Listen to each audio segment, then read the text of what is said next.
अस्सलाम वालेकुम। अच्छा बच्चों, फर्स्ट ईयर अकाउंटिंग का लेक्चर नंबर 11। जिस तरह के याद होगा कि इस फेजेस में मैं तमाम वो सवालात करवा रहा हूँ जो क्वेश्चन पास्ट ईयर के हैं, जो थोड़े से चेंज आए हैं। एक क्वेश्चन आया था, ये था मौजूद 2011 रेगुलर का क्वेश्चन, ठीक है।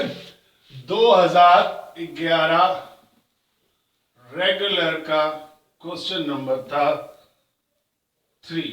हेडिंग इसके ऊपर उन्होंने डाली थी लेजर एंड ट्रायल बैलेंस। ये हेडिंग डाली है उन्होंने सवाल के ऊपर। बेसिकली आप देखेंगे तो फिर आपको गिवन दिया हुआ जो है उसमें आपके पास यही है कि following balances have been taken from the books of Faisal a sole trader as on December 31, 2010। Cash दिया हुआ, यानी वही बात है जैसे लास्ट क्वेश्चन जो लास्ट क्लास का जो करवाया 10वें लेक्चर में, कि जिस तरह उसमें भी दिसंबर 31 का बैलेंस था, इसमें भी दिसंबर 31 को एक बैलेंस दिया हुआ है। कैश का बैलेंस है, बैंक का बैलेंस है, सेल्स है, अकाउंट रिसीवेबल है, अकाउंट पेएबल है, बिल्स पेएबल है, मर्चेंडाइज है और कैपिटल है। और फिर जनवरी के महीने में उन्होंने कुछ और ट्रांजेक्शन कंप्लीट की जो उन्होंने आपको पॉइंट बता दिए। अब यहां पर उन्होंने मांगा क्या है? बेसिकली वो आपसे मांग रहे हैं, कह रहे हैं कि prepare a trial balance of mister Faisal as on January 31, 2011, कि आप एक ट्रायल बैलेंस प्रिपेयर करें। यानी ये एक तरह से आपको डायरेक्ट ट्रायल बैलेंस बनाना है, यानी आपने बनाना है ये चीज। यानी अगर मैं आपको बताऊं कि सवाल के अंदर आप बनाने जाएंगे तो following batting from the books of Faisal trader, आपने ये हेडिंग डाली फैसल ट्रेडर, ठीक है। क्या बनाने जा रहे हैं जनाब आप? उसने मांगा आपसे क्या है? Trial balance. आपने लिखा ट्रायल बैलेंस। कब बनाने जा रहे हैं? तो आप बनाने जा रहे हैं फॉर द पीरियड एंडेड जनवरी की 31, 2011। लेकिन जब आप ये ट्रायल बैलेंस बनाएंगे तो लाजमी सी बात है, क्या लाजमी सी बात है? Title of account, debit, credit. जब आप ये बनाएंगे तो लाजमी सी बात है कि आपको ये बैलेंसेस के लिए दो काम पहले करने पड़ेंगे। एक, जर्नल एंट्री बनानी होगी, टी अकाउंट बनाना होगा, फिर आप यहां पहुंच सकते हैं। इसके बगैर आप नहीं पहुंच सकते ट्रायल बैलेंस में। लेकिन अब उन्होंने चूंकि ओपनिंग बैलेंसेस भी दिए हैं तो मैं पहला काम ये करता हूं फर्स्ट, कि उन्होंने जो ट्रांजैक्शन दिए हैं उनकी जर्नल एंट्री। लेकिन जहन में ये रखो कि पेपर के अंदर असल नंबर इसके हैं, मेन इसके नंबर मिलेंगे। अब जो ये काम है इसको आप तेजी के साथ करेंगे रफ। यानी क्या मतलब? जर्नल एंट्री बनाएंगे मगर बहुत ज्यादा लाइन शाइन लगा के नहीं बनाने की जरूरत है। क्यों? क्योंकि आपसे रिक्वायरमेंट नहीं है। यानी स्केलेटन फॉर्म में बनाएंगे, स्टैंडर्ड फॉर्म में जर्नल एंट्री नहीं बनाएंगे आप, स्केलेटन फॉर्म में बनाएंगे क्योंकि असल नंबर इस चीज के हैं। तो अब कैसे बनाएंगे स्केलेटन फॉर्म में? पहली बार एंट्री जनवरी की अगर हम देखें तो पहली एंट्री है जनवरी की 5 तारीख। मैं कोई हेडिंग शेडिंग नहीं डाल रहा, डायरेक्ट काम शुरू कर रहा हूं, ठीक है। जनवरी की 5 तारीख ऐसे करके थोड़ा जगह से बचाते हुए कह रहा है paid cheque to supplier, supplier account payable, supplier के साथ ही अकाउंट पेएबल। चेक पे किया है तो बैंक, क्या हो जाएगा आपके पास? Account payable debit, bank credit 10,000 रुपए से। ये पहली एंट्री बन गई। 5 तारीख के बाद 6 तारीख को क्या है जनाब? 6 तारीख की transaction, receive cheque from customer, ठीक है। अब चेक रिसीव किया है तो अब आप इसमें भी कर सकते हैं, अगर कर दें तो bank debit, account receivable credit, ठीक है। 10,000 नहीं, यह है 9,500, 9,500। 6 तारीख के बाद 7 तारीख को paid cheque 5,000 and cash 10,300 against bills payable. अब देखो बिल्स पेएबल पे किया गया, बिल्स पेएबल मैंने क्या बताया था याद है ना, कि जिस तरह अकाउंट पेएबल एक लायबिलिटी है, बिल पेएबल भी लायबिलिटी है। यानी यूं समझो, बिठा दूंगा अभी यहां से, अकाउंट पेएबल वर्बल होता है और उसी की तरह लिख के लायबिलिटी होती है। एक कहलाती है क्या, बिल्स पेएबल, और दूसरे को नाम देते हैं कभी कभी नोट्स पेएबल। तो ये दोनों लायबिलिटीज हैं, ये जुबानी होती है, ये रिटर्न में होती है। तो जो नॉर्मल अकाउंट पेएबल को पे करने की एंट्री होती है, account payable debit, cash credit, तो बिल पेएबल या नोट पेएबल अगर कल को पे करने को आ जाए, इसको क्या कहते हैं, प्रॉमिसरी नोट, तो अकाउंट पेएबल की जगह बिल पेएबल या नोट पेएबल हो तो नोट पेएबल आ जाएगा। समझ गए? इसी का उलट अकाउंट रिसीवेबल अगर होता है तो अकाउंट रिसीवेबल, ये जो बिल पेएबल है अगर, तो दूसरे के लिए वो क्या कहला सकता है, बिल्स रिसीवेबल और नोट्स रिसीवेबल। ये दोनों में, यानी एक आदमी के लिए जैसे अकाउंट रिसीवेबल मेरे लिए है तो तुम्हारे लिए अकाउंट पेएबल है, लेकिन ये जबानी कलामी है, इसमें कोई वो नहीं, रिटर्न नहीं, लिखा हुआ नहीं है। मगर अगर वही लिखा हुआ आ जाए तो वो उसको कहलाता है, तुम्हारे लिए हो जाएगा बिल पेएबल या नोट पेएबल, मेरे लिए होगा बिल रिसीवेबल या नोट रिसीवेबल। यानी मेरे लिए अगर रिसीवेबल तो तुम्हारे लिए पेएबल। तो जिस तरह नॉर्मल एंट्री बनती थी अकाउंट रिसीवेबल रिसीव करने की, cash debit, account receivable credit, कल को कहे कि नोट रिसीवेबल या बिल रिसीवेबल रिसीव किया है तो अकाउंट रिसीवेबल की जगह बिल रिसीवेबल आ जाएगा या नोट रिसीवेबल आ जाएगा। जैसे अकाउंट पेएबल में बिल पेएबल या नोट पेएबल आ जाएगा। बोलो, याद रहेगा कि अगर नोट पेएबल, इस वक्त क्या है, इस वक्त है कि हमने पे किया है एक बिल पेएबल, तो क्या होगा, बिल्स पेएबल डेबिट हो जाएगा, जैसे अकाउंट पेएबल डेबिट होता है, ठीक है ना। और क्यों, दो तरीके से पे किया है, चेक और कैश। चेक से जो किया है उसके लिए बैंक लिखो, कैश से जो किया है उसके लिए कैश लिखो। चेक से पे किया है 5,000 और कैश से पे किया है 10,000, 10,300, टोटल हो जाएगा 15,300। ठीक, 7 तारीख के बाद 27 तारीख, paid 3,000 for his son's school fee. अब उसने अपने बेटे की स्कूल फी पे की है। हम जानते हैं ये पर्सनल यूज है, पर्सनल यूज है तो ड्राइंग, और कुछ नहीं लिखा तो हम समझते हैं कि कैश होगा। कितना पे किया है, 3,000, प्लेस कर दीजिए 3,000। अब इसको मैं साफ कर दूं। अब अगर हम यहां पे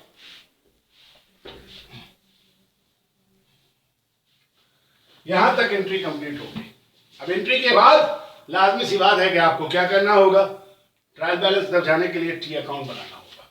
मैं आप फिर कहूंगा कि रफ एंट्रीज बनाई हैं, स्केलेटन फॉर्म में बस। अब टी अकाउंट बनाते हैं। सबसे पहला टी अकाउंट जो बनेगा, जो उन्होंने बैलेंस बताया है, वो बनेगा कैश का। अब जरूरत नहीं है इस वक्त ज्यादा वो करने की, याद होगा पिछली क्लास में मैंने वैल्यू लिखी थी, अब इसमें जरूरत नहीं है वैल्यूज कैसे लेनी, कैसे देखिए सुनिए बताता हूं। अभी कैश का पहले बैलेंस है कितने से, 25,000 से, ठीक है, एक कैश का बना दीजिए।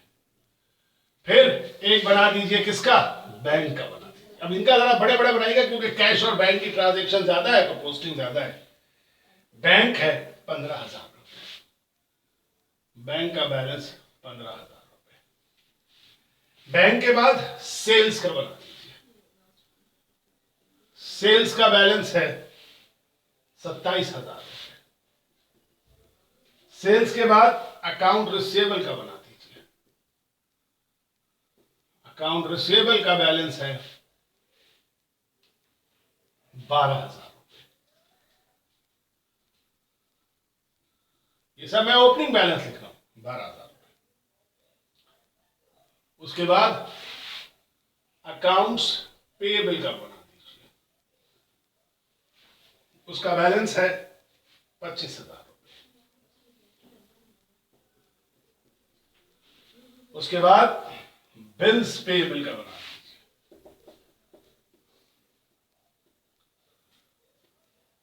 बिल्स पेएबल का बैलेंस है 15,300 रुपए।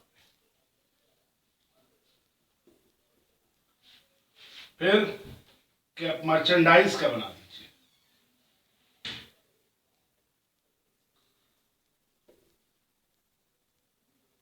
मर्चेंडाइज का बैलेंस है 1,33,300 रुपए। उसके बाद कैपिटल का बना दीजिए। कैपिटल का बैलेंस है 1,20,000 रुपए। अब एक चीज का यहां ख्याल रखिएगा कि आप देखिए, कभी मैंने डेबिट में लिखा है, कभी क्रेडिट में लिखा है। मैं बार बार वैसे बता चुका हूं कि क्यों मैंने डेबिट में लिखा है, क्यों क्रेडिट में लिखा है। तो आपको पता है कि एसेट्स और एक्सपेंसेस के बैलेंस डेबिट में होते हैं, लायबिलिटी, कैपिटल और रेवेन्यू के बैलेंसेस क्रेडिट में होते हैं।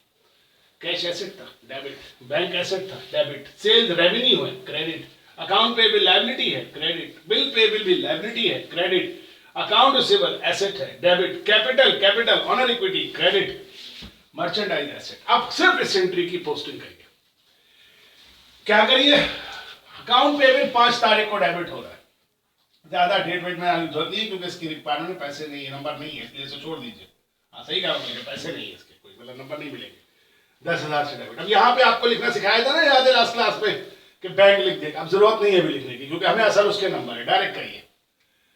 फिर account payable debit, bank credit, bank को क्रेडिट कर दीजिए 5 तारीख को 10,000 से। फिर 6 तारीख को बैंक डेबिट, 6 तारीख डालिए, बैंक डेबिट कर दीजिए 9,500। Account receivable credit, account receivable 6 तारीख को क्रेडिट कर दीजिए 9,500 से। फिर बिल्स पेबल डेबिट 7 तारीख को 15,300 से।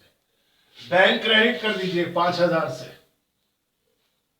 और कैश क्रेडिट कर दीजिए 10,300 से। फिर ड्राइंग, ड्राइंग का टी अकाउंट हमने नहीं बनाया, ड्राइंग का भी टी अकाउंट बनाना पड़ेगा क्योंकि ड्राइंग भी एक फैक्टर है जो कि इसमें मौजूद है। तो ड्राइंग डेबिट होगा 3,000 रुपए से। 27 तारीख को ड्राइंग डेबिट 3,000 रुपए से और कैश क्रेडिट 3,000 रुपए से। ये आपने सारी पोस्टिंग कंप्लीट करनी। अब जल्दी के साथ जिसमें एक एक बैलेंस है उसको बंद कर दीजिए, इसका एक बैलेंस है इसको बंद कर दीजिए, ऐसे इसका एक बैलेंस है बंद कर दीजिए इसको, ऐसे इसका एक बैलेंस है इसका भी एक बैलेंस है छोड़ दीजिए। जिसमें दोनों है उसका टोटल कीजिए, कैलकुलेटर उठाइए और देखिए इधर टोटल है 25,000, ये ग्रेटर टोटल दोनों जानिब आ जाएगा, इधर भी 25,000, इधर भी 25,000, ठीक है। और कितना है ये 10,300 और 3,000 मिला लीजिए 13,300। तो 25,000 से माइनस कर देते हैं 13,300, कितना आ जाएगा 11,700। सीडी बैलेंस 11,700, ठीक है। यही है बीडी बैलेंस 11,700। पॉज करना जरा, ठीक है। ओके, तो अब इसमें जो है ये वही उसी कंटिन्यूशन में है। तो अब मैं आपके पास ये था 1,20,000, हाँ तो अब ये आ गया 11,700। इधर आ जाओ, तो इसके अंदर आपके पास ये आ जाएगा 15,000 प्लस 9,500, टोटल बन गया 24,500। इधर भी आएगा 24,500 माइनस 15,000, बचा हमारे पास सीडी बैलेंस 9,500। अब इतना बड़ा बड़ा लिखने देते हैं, सिर्फ बीडी 9,500। इधर आ जाइए 25,000 सीडी बैलेंस 15,000, बीडी बैलेंस 15,000। इसका दोनों साइड इक्वल है, जीरो बैलेंस, कुछ नहीं जाएगा आगे। अकाउंट रिसीवेबल ये 12,000 था, 12,000 इधर, 12,000 इधर। CD balance 12,000 minus 9,500, 2,500। BD balance 2,500। बस खत्म। आ जाइए अब ट्रायल बैलेंस में प्लेस कीजिए जल्दी जल्दी। सबसे पहले तमाम एसेट्स, अब एसेट्स कौन कौन से हैं हमें पता है। ये सबसे पहले जो एसेट्स लिखा जाता है, रेड नजर आ रहा है सही नजर आ रहा है। कैश कितना बैलेंस है 11,700, ठीक है। कैश के बाद हमेशा लिख लिया करो बैंक, बैंक है डेबिट साइड 9,500। इसके बाद अकाउंट रिसीवेबल 2,500, ठीक हो गया। इसके बाद मर्चेंडाइज या पूरा नाम होता है मर्चेंडाइज इन्वेंट्री 1,35,300। उसके बाद मर्चेंडाइज कैश बैंक हो गया, सारे एसेट्स खत्म हो गए। एसेट्स के बाद आ जाओ, लिखो लायबिलिटीज। लायबिलिटीज में डाल दो अकाउंट्स पेएबल, ठीक है। अकाउंट पेएबल है क्रेडिट साइड पे 15,000। अच्छा, बिल्स पेएबल भी लायबिलिटी था, लेकिन बिल्स पेएबल का बैलेंस 0 हो चुका है क्योंकि डेबिट क्रेडिट खत्म हो चुका है, छोड़ दीजिए। लायबिलिटी के बाद डालिए ऑनर्स इक्विटीज। ऑनर इक्विटीज में कैपिटल आ जाएगा पहला, और कैपिटल का बैलेंस है 1,20,000। फिर ड्राइंग 3,000। ऑनर इक्विटी के बाद रेवेन्यू। रेवेन्यू में एक ही आइटम है सेल्स, और सेल्स है 27,000। और जैसा कि अब आप जानते हैं कि मैं लिखने के बाद काउंट कर लेता हूं ताकि कोई कमी तो नहीं रहेगी। 1 2 3 4 5 6 7 8। 1 2 3 4 5 6 7 8 और 9 9 इसलिए नहीं है कि 9 को 0 हो चुका था। अब इन दोनों साइड का टोटल कर लेते हैं। दोनों साइड का टोटल बराबर आना चाहिए। तो 11,700 प्लस 9,500 प्लस 2,500 प्लस 1,35,300 प्लस 3,000, इधर आ रहा है 1,62,000। अच्छा, उधर आएगा 15,000, 1,20,000 और 27,000, 1,22,000। तो आप देख सकते हैं दोनों साइड इसका इक्वल है, बैलेंस है, विदाउट एनी प्रॉब्लम। तो ये था 2011 रेगुलर का। तो समझ लो कि अगर सिर्फ ट्रायल बैलेंस का सवाल भी आएगा तो बेसिकली वही बात है, जनरल एंट्री बनाओ, टी अकाउंट बनाओ, बस एक चीज नहीं सीख रहे हो हर बार, ओपनिंग बैलेंस लिखना। इसको संभाल लोगे आराम से तुम 12.5 नंबर उठा सकते हो। ठीक है, तो दैट्स ऑल। फिर मिलते हैं अगली क्लास में। अल्लाह हाफ़िज़।